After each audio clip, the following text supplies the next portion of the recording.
It's finally happened. Google has finally made a phone to compete with the iPhone. This is the Google Pixel XL, and we're going to check out all the specs and the cool things that it can do right now.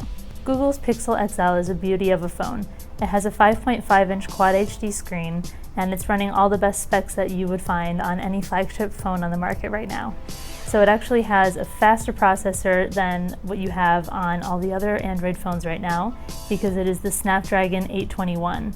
As you can see, everything is butter smooth and super fast. Part of that's because Google has had control over both the software and the hardware of this phone, just like Apple does with its iPhones. So this thing is super speedy and super beautiful.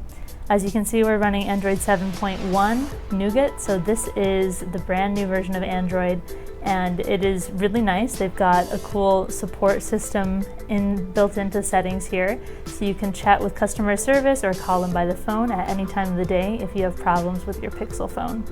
Some of these features are not going to be available on other Android phones, and one of the most notable ones for now is Assistant. So all you have to do is hold down your home button right here, and Assistant will come up. I'm not sure. So you can talk to Assistant and ask it several different things, including what can you do? Here are some things to try. You can say things like, let's play a game, or play trivia. Swipe to see more options. So Google can do a lot of new things on here with Assistant. She can read you poems, she can tell you who won sports games, she can make calls for you and send messages and navigate your way home. I can show you scores. It's pretty awesome what Google can do now with the Assistant, and we're really excited to start trying it out more. Although we were originally trying a lot of those features in Allo, they are more closely baked into the operating system on the Pixel and the Pixel XL. Now you can see in the new launcher here, it's pretty simple and clear. We have the search bar that pops up right there in the corner, and if you've been using the Pixel launcher, a lot of this will look familiar to you. But if you're coming from, say, a Samsung or another Android phone, this is going to be a very refreshing change, and you'll be enjoying the way that this looks. So we're checking out some notifications here. You can see how they just expand for you, and they can just be swiped away really easily. Quick settings are up here, and you can of course edit them as always. Now, really the interesting thing about the Pixel is also its camera. So this phone has a 12.3 megapixel camera, and Google is saying that this is really a highlight on this phone.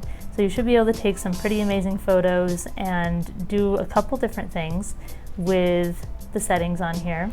Some of them even allow you to do cool blurs and change based on your settings.